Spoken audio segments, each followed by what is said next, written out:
Get out, you worthless wife who can't even do household chores. I sat on the floor, braided and belittled, while my mother-in-law glared at me. I've got Mauricio and my mom. We don't need you. You always look so miserable. You are just a parasite. My sister-in-law, who never lifts a finger around the house, said with utter disdain. Wait a minute, Morris, I began, but before I could finish, even my husband, Mauricio, looked down on me. My mom and sister are right. I don't need a wife who can't handle housework while working. Besides, I've got a young part-time girl who's much better. Pack your bags and leave, he said, standing by his words. All three of them began to berate me, calling me a failure over a wife. I clenched my fists, feeling exploited. How dare they? Just you wait, I'll make sure you all get what's coming to you, I thought angrily. But as I looked at the three of them without changing my expression, I said, Fine, I'll live. The downfall of the family that's been dumping everything on me begins now. My name is Eleanor. I'm 32, a working housewife. Most women work after marriage these days, and I've continued to work at the company I joined after graduating college because I love my job. One morning, as I was busy getting ready for work, Mauricio spoke up. Hey, Eleanor, can you handle this? Tax season is coming up, he said, handing me a pile of receipts and invoices. Again? You should handle your own shop accounting, I replied. Mauricio looked away. You know I'm better at that stuff, so please. I married Mauricio 5 years ago. He used to work as a clerk at a restaurant that I occasionally stopped by. After several dates, we decided to get married. Now, Mauricio runs his dream cafe, but he leaves all the tedious tasks like procurement and accounting to me. As I headed for the door, my mother-in-law chimed in, Eleanor, I want Chinese food tonight. All right? Can you prepare the ingredients? No way. You can do it when you get back. Also, Vivian and the kids are coming this weekend. Make sure you prepare something they can eat. I replied, feeling the weight of their expectations pressing down on me.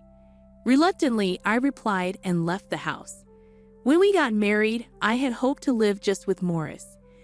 However, he insisted that we live with his mother because he was worried about her living alone. So we moved into his spacious family home. My mother-in-law is terrible at housekeeping, and the place was a mess when we moved in. She lives on a pension and spends most of it on eating out because she doesn't want to cook.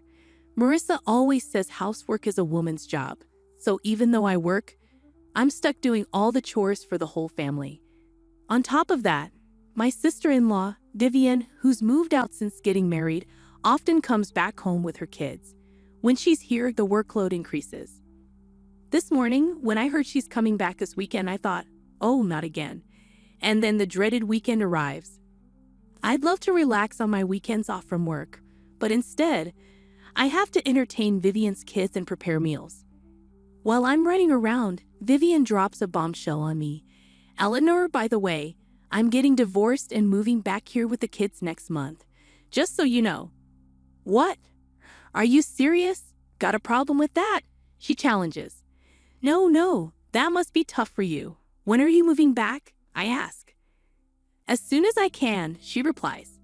Initially taken aback, I reconsider. Vivian used to be a housewife, so she'll probably help around the house. That should lighten my load a bit. Though we're not particularly close, I look forward to having less work and go about my days. But I soon realize my optimism proved misplaced. Vivian, like her mother, does absolutely nothing. She lounges around all day, watching TV and snacking. She neither works nor does housework. Apparently, her neglect of household duties was a major reason for her divorce. Now I have to do all the chores, including making meals for her picky kids and getting them ready for kindergarten.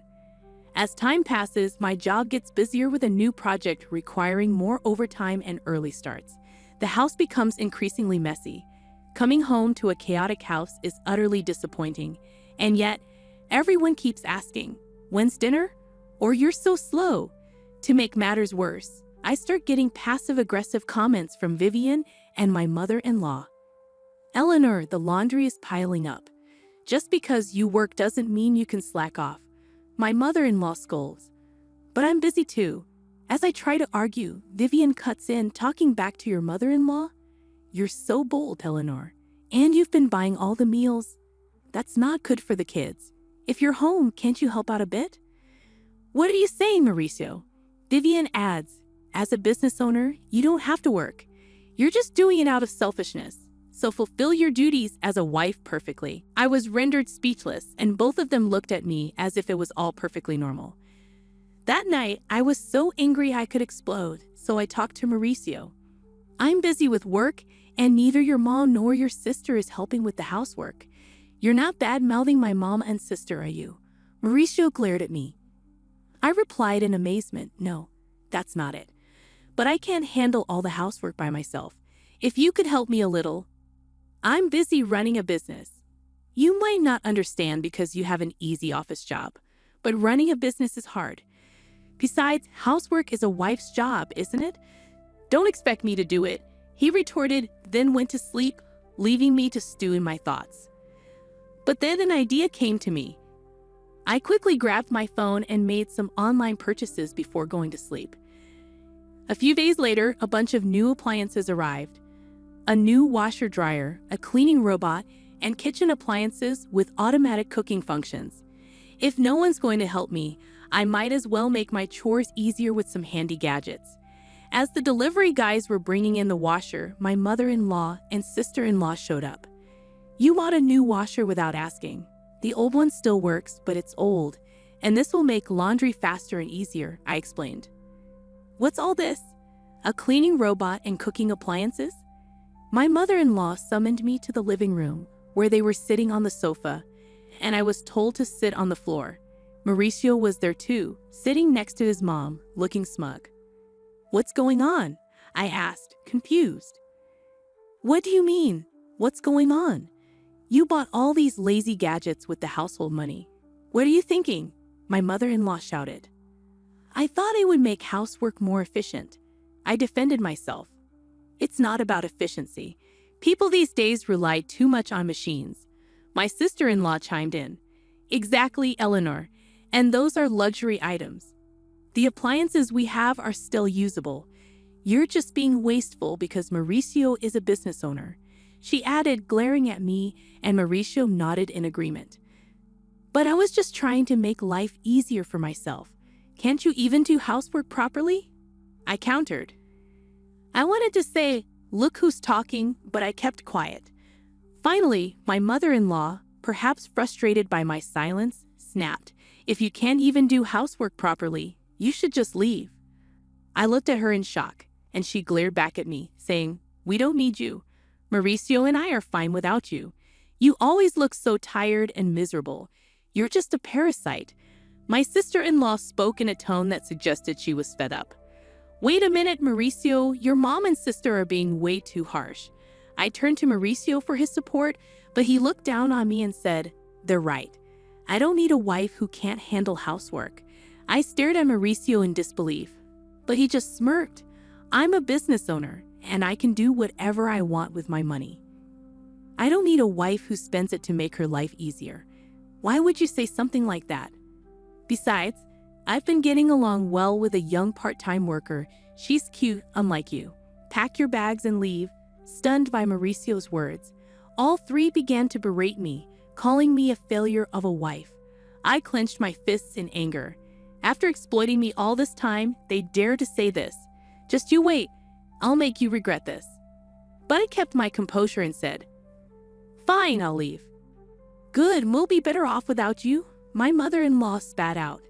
I silently stood up and placed something on the table. "Mauricio, let's get divorced." It was a pre-filled divorce application. As a sort of talisman, tired of everything, I decided, fine, I'll sign it, but don't regret it later. Mauricio signed the papers, and I packed my bags, moving to a weekly apartment that same day. No one came to see me off. I submitted the divorce papers to the city hall and rented a condo. Around the same time, I accepted a promotion I had been refusing due to housework and became a department head. Advancing my career, which I had almost given up on, I became more and more immersed in my work.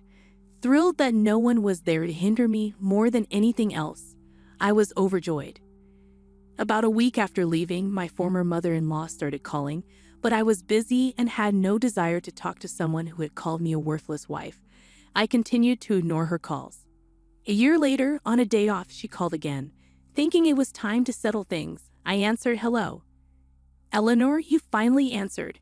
How could you ignore me for over a year?" "What do you want?" she inquired. "Well, how are you doing? Are you okay?" Her probing questions seemed insincere. "I'm doing great, working hard in my own apartment. I've been promoted and my salary has increased.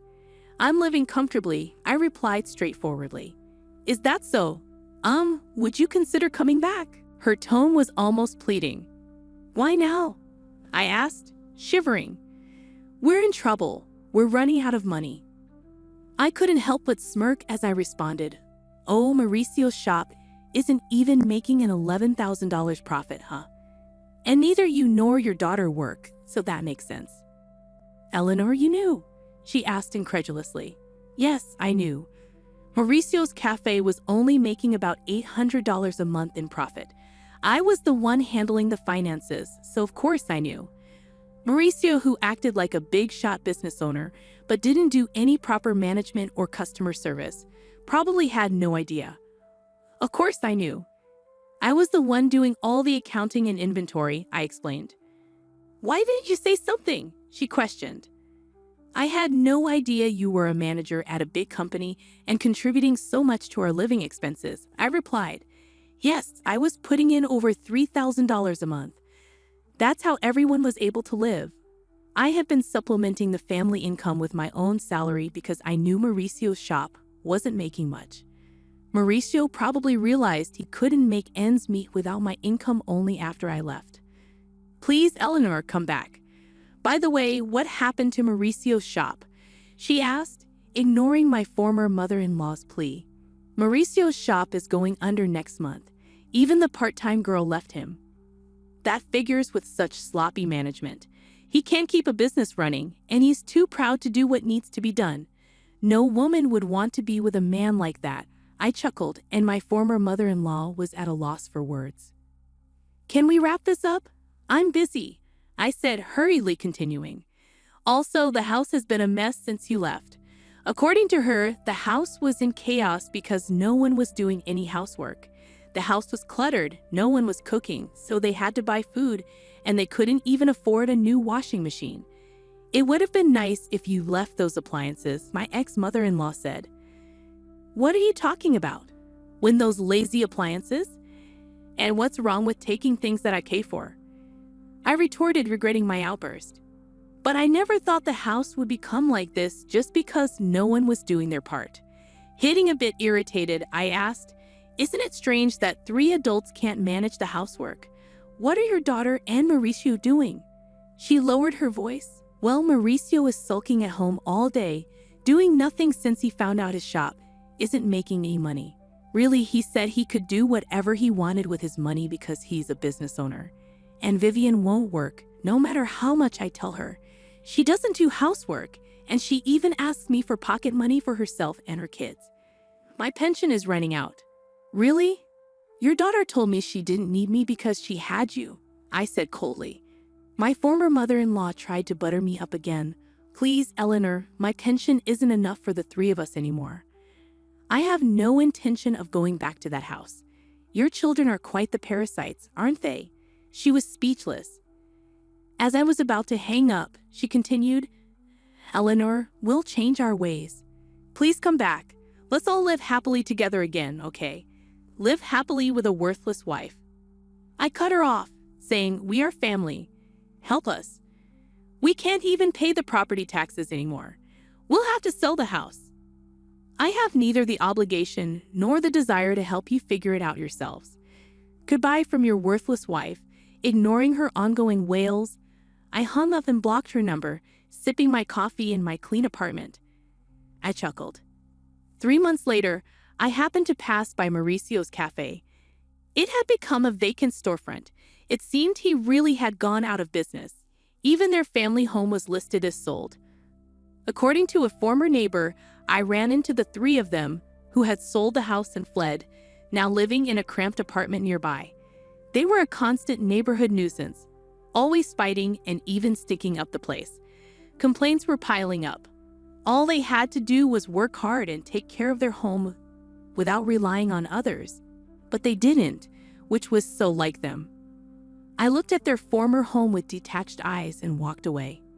Since then, I've been focusing on my work. Recently, a sincere and hardworking colleague confessed his feelings for me, saying, "I love how dedicated you are to your work. We are dating with the intention of getting married. I don't think my next marriage is too far off, and this time I'm looking forward to grabbing hold of happiness."